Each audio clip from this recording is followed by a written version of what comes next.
Counting से पहले क्या ममता बनर्जी ने चुनाव आयोग के काम में लगे अधिकारियों को टाइट कर दिया है? क्या काउंटिंग में वो अब नहीं होने वाला है जिसका डर टीएमसी या विपक्ष के तमाम नेताओं को रहता है? दोस्तों, ये मैं नहीं कह रही हूं, ये बंगाल के एक बहुत ही वरिष्ठ पत्रकार बोल रहे हैं। और आप जानते हैं दोस्तों, मैं किसी भी पत्रकार को ऐसे ही नहीं कोट करती हूँ।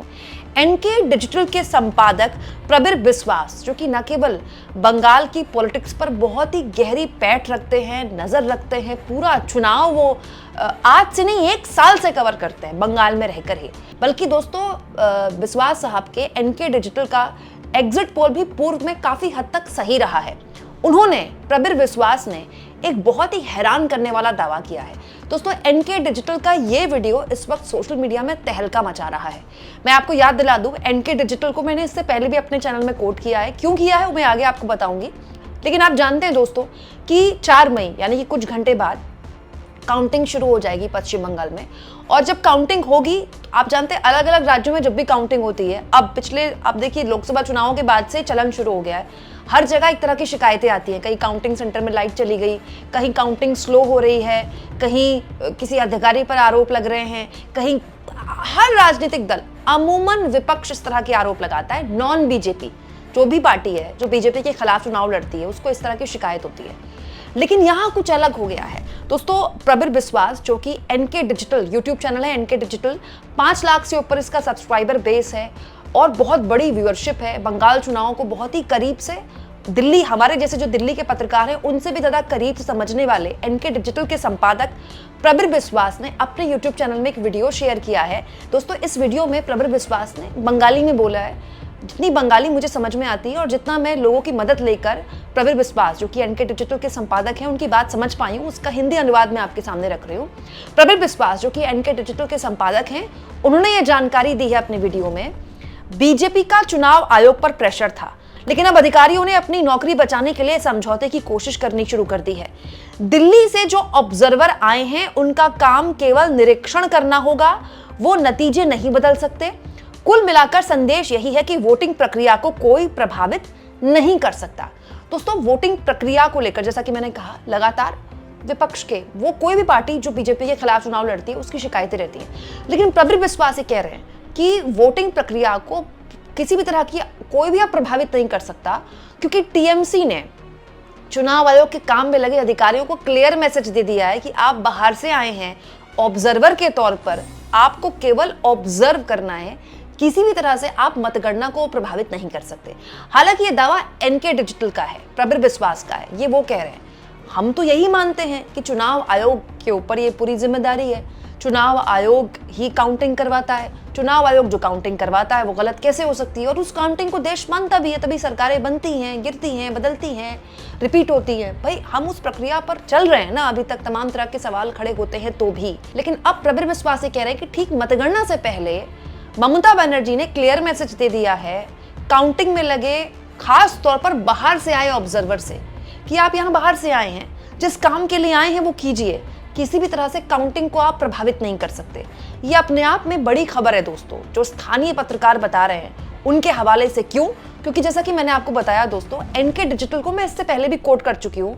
2 बंगाली पत्रकारों को मैंने कोट किया था, उनमें से एक एनके डिजिटल, उनका यूट्यूब चैनल, और प्रबीर बिस्वास भी थे। दोस्तों, प्रबीर बिस्वास वो पत्रकार है जिन्होंने इससे पूर्व में भी कुछ दावे किए हैं एग्जिट पोल को लेकर। अच्छा, बंगाल में एग्जिट पोल हमेशा गलत रहते हैं। बंगाल के लोग और ममता बनर्जी एग्जिट पोल वालों को बहुत छकाते हैं। जैसे बंगाल के जितने भी एग्जिट पोल हुए हैं, 2021 का भी, 2024 का लोकसभा चुनाव को लेकर भी, हमेशा गलत हुए हैं। लेकिन एनके डिजिटल ने जो भी एग्जिट पोल किए हैं वो बहुत करीब रहे हैं नतीजों से।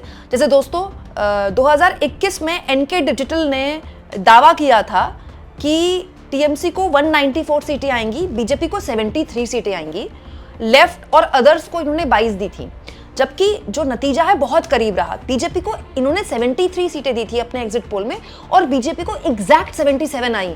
मतलब सोचिए कितना कम फर्क है। टीएमसी को उन्होंने 194 सीटें दी थी, हालांकि टीएमसी 200 प्लस गई थी, लेकिन इन्होंने प्रचंड बहुमत के साथ टीएमसी की सरकार बनती हुई दिखाई थी अपनी एग्जिट पोल में।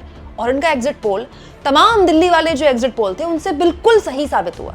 उनको एक तरह से धता बताया इन्होंने। दोस्तों इसके अलावा जो लोकसभा चुनाव था उसमें भी दिल्ली वालों ने, जो यहाँ से पोलस्टर जाते हैं, उन्होंने बीजेपी को ज्यादा सीटें दी थी लोकसभा चुनाव में और टीएमसी को कम, लेकिन इन्होंने अपने एग्जिट पोल में टीएमसी को 27 सीटें दी थी, ठीक है, और बीजेपी को 12 सीटें दी थी। और ये भी इनका आंकड़ा बहुत हद तक सही साबित हुआ, क्योंकि 27 नहीं 29 सीटें आई टीएमसी को, और बीजेपी की भी सीटें, जो जीती हुई सीटें थी, टीएमसी ने छीन ली थी। तो लोकसभा चुनाव में भी और पूर्व के विधानसभा चुनाव में भी एनके डिजिटल और प्रबल विश्वास का जो एग्जिट पोल था, जो आकलन था, वो जो नतीजे आए उनसे सबसे करीब था, कम से कम दिल्ली वाले पोलस्टर से तो बहुत करीब था। इसीलिए दोस्तों इस तरह के पत्रकारों को हमें सुनना चाहिए, समझना चाहिए और देखना चाहिए कि वहां पर चुनाव का वो कैसे आकलन कर रहे हैं। इसलिए दोस्तों आप प्रबल विश्वास अगर ये बात बोल रहे हैं कि चुनाव आयोग के काम में लगे अधिकारियों को क्लियर मैसेज दे दिया है ममता बनर्जी ने, तो जाहिर तौर पर इसको कम से कम हमें नोटिस में तो लेना ही चाहिए। अच्छा, एनके डिजिटल एक न्यूज़ चैनल के साथ इंटरव्यू कर रहे थे, डिबेट में हिस्सा ले रहे थे। दोस्तों प्रबल विश्वास ने उस डिबेट में कहा कि जो दिल्ली के पोलस्टर्स होते हैं ये बस हाईवे पकड़ते हैं, वहीं लोगों से बात करते हैं, काम खत्म। गाँव देहात के आदमी तक ये पहुँचते ही नहीं, क्योंकि गाँव देहात के आदमी की भाषा ही नहीं समझते। और ये बात बिल्कुल सही है दोस्तों, गांव देहात में, बंगाल में भाषा की एक बहुत बड़ी समस्या आती है, मेरे साथ भी आई थी। आप जानते हैं दोस्तों, मेरा काम केवल बड़े बड़े शहरों को कवर करना नहीं था, मेरी कोशिश थी कि मैं बिल्कुल रिमोट एरिया में जाऊं। इसलिए मैं बांग्लादेश की सीमा से करीब करीब 4-5 किलोमीटर दूर एक गाँव तक मैं पहुँच गई, तिहट्टा का वो गाँव था दोस्तों। वहाँ जाकर भी मैंने पब्लिक ओपिनियन किया, क्योंकि मैं चाहती थी कि केवल कोलकाता के आसपास ही मैं ना घूमूं।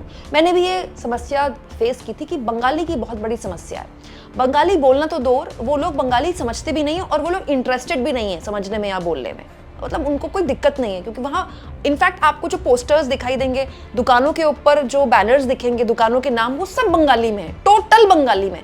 वहाँ के नंबर्स जो है ना वो भी बंगाली में, हिंदी नंबर भी यूज नहीं करते।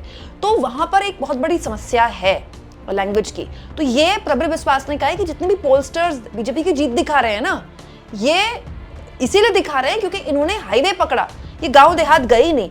और इस बार भी प्रबल विश्वास ने जो एग्जिट पोल किया है वो भी मैं आपको दिखा चुकी हूँ दोस्तों, मेरा ये वीडियो अगर आप चाहें तो देख सकते हैं, जिसमें मैंने आपको दिखाया था कि प्रबल विश्वास ने इस बार भी 222 से 230 सीटें दी है टीएमसी को, मतलब पिछली बार से ज्यादा, और बीजेपी को 52 से 58, पिछली बार से कम। अब देखना होगा इस बार का इनका एग्जिट पोल क्या जो एग्जैक्ट नतीजे आते हैं उसके भी वैसे ही करीब रहता है, नहीं रहता, या फिर इस बार ये गलत साबित हो जाते हैं, तो खैर 24 घंटे बाद पता चल जाएगा। लेकिन एक बात समझ में आती है दोस्तों कि जो स्थानीय पत्रकार हैं वो जो बातें बता रहे हैं, स्थानीय लेवल पर बहुत सी चीजें हैं जो हो रही हैं। आप देखिए, ममता बनर्जी का स्ट्रॉन्ग रूम के बाहर कुर्सी पर ऐसे बैठ जाना रात को 12 बजे, ये कोई छोटी बात नहीं है। ममता बनर्जी रात को 12 बजे से 4-4 बजे तक स्ट्रॉन्ग रूम के बाहर बैठ रही हैं, अपने नेताओं को ताकीद कर रही हैं कि किसी भी हाल में काउंटिंग सेंटर से पहले स्ट्रॉन्ग रूम नहीं छोड़ना है। कुछ छोटी बात नहीं है, ये बताता है कि एक नेता जमीन पर किस तरह की लड़ाई लड़ सकते हैं, इस लेवल की लड़ाई लड़ सकते हैं। और ये अपने आप में एक सवाल चुनाव आयोग पर भी खड़ा होता है भाई, कि चुनाव आयोग ने इतने इंतजाम किए, इतने बाहर से ऑब्जर्वर बुलाए, इतनी सीआईएसएफ, उसके बावजूद भी आपको फाल्टा विधानसभा में दोबारा चुनाव करवाना ही पड़ रहे हैं ना, करवाना पड़ रहा है ना चुनाव आयोग को। ये किसका फेलियर है? लेकिन काउंटिंग से पहले स्थानीय लेवल के पत्रकारों का इस तरह का दावा कि चुनाव आयोग के काम में लगे अधिकारियों को क्लियर मैसेज ममता बनर्जी द्वारा दे दिया गया है कि मतगणना किसी भी तरह से प्रभावित ना हो, आप इसको किस तरह से लेते हैं? कमेंट बॉक्स में जरूर लिखें।